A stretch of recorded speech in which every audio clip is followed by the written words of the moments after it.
naman ligaw ngayon, men. Ang dali naman ligaw ngayon. Tinanggal nyo na rin yung chance sa panliligaw. Mag-I love you ka, isend mo sa group chat. O kaya send mo to all. Kung sino man yung tamaan, parang Armalite lang.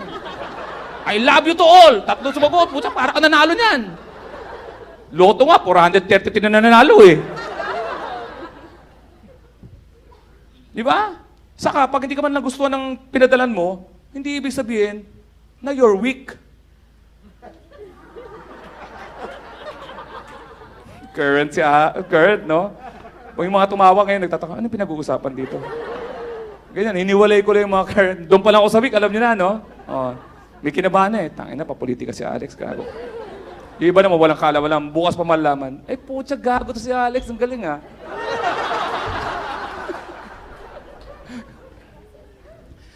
Pinadali niya panliligaw. Naalala niyo ba para tayo manligaw dati? Nakita ko yung mga generation. Ang swerte ko sa edad ko na to kasi nakita ko yung development ng 80s, 90s, and 2020, 20. Ang ganda. Nakita ko lahat. Yung paano ka manligaw? Tatawag ka sa landline na may party line. Yung mga kabataan, ano po yung party line? May party-party? Hindi!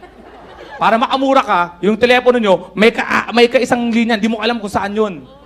Habang nanliligaw ka, alam mo, mahal na mahal kita eh. Talaga ba? Tapos may siyet, matagal pa ba yan? Puro kay landian ah.